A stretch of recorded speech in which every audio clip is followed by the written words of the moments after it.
I'm glad you said that, because one of the things that I really wanted to do with this was expose process to viewers, which was why we took photographs of each piece as they hit the point of exchange.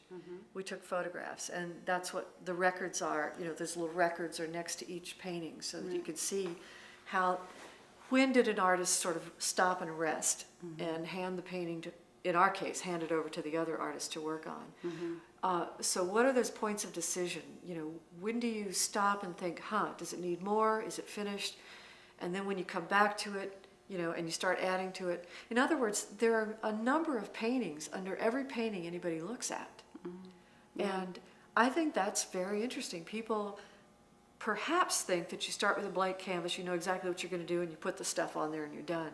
But it isn't that way at all. If you work with process in mind, you know, you build and then you take away and you build more and it changes, and you truly have a conversation with the piece. And I think we just added an extra element to that conversation, which was not one artist, one piece, but two artists and one piece.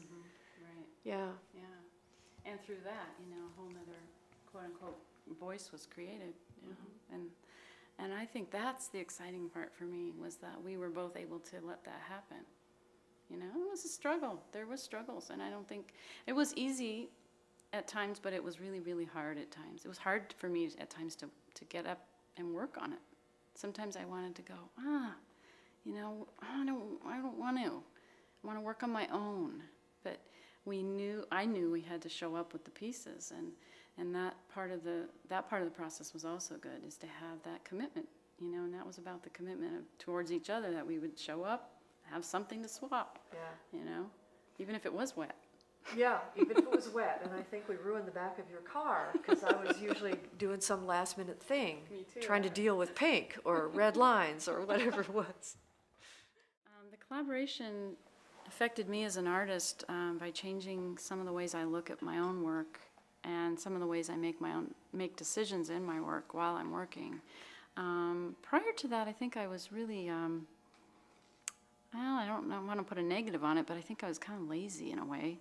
And sometimes I just let the paint tell me what I wanted to do, and I got seduced by color a lot easier, and I allowed the painting to just sort of take me off into places, and then I'd end up having to come back. But it seems to me that through the collaboration with getting a piece that had something that I did not put on there, I had to look at it in a different way, and I think I still use that today. Now when I look at my own work, I'll look at it in a way of more of in a decision-making process. I mean, I still let that flow come, and I still fool around, and I still get all crazy on the art, but I think I'm a little more disciplined because of the process of working with Phyllis, and seeing, you know, she has a different style than I, and so that has affected me somewhat in the way I look at my own work. And not that I emulate her style, but I think it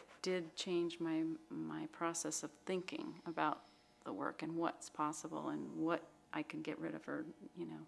So that's pretty much how it is for me. Yeah, I think I'd have to echo what Robbin said to a large degree.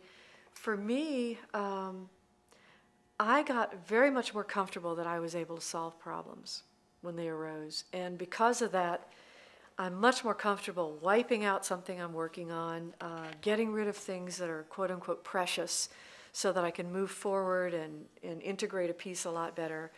I feel a lot freer for having had to face, you know, dealing with her style, which is great when she does it, but when I knew I had to work on something that she had worked on, it was a great challenge.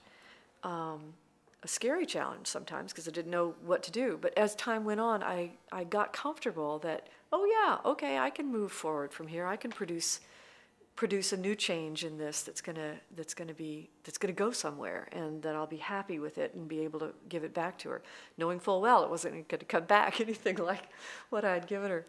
Although that's not quite true. Things came back when we looked at these in retrospect, when we looked at the photographs, and that was wonderful to have that record. where we could see what each piece looked like as it developed, as it changed hands back and forth.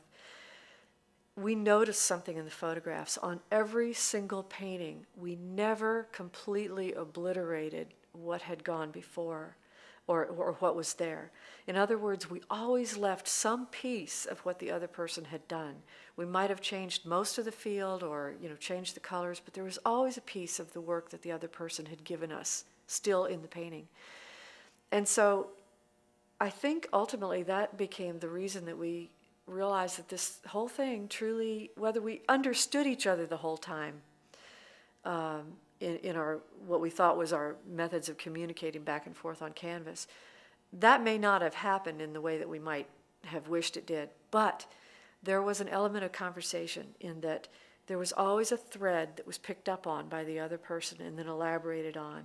And then the painting came back and there was a thread that they, that was left and picked up. So just like a conversation where you're back and forth, you don't know where your conversation's going to go, you don't know where it's going to end or how long it's going to take.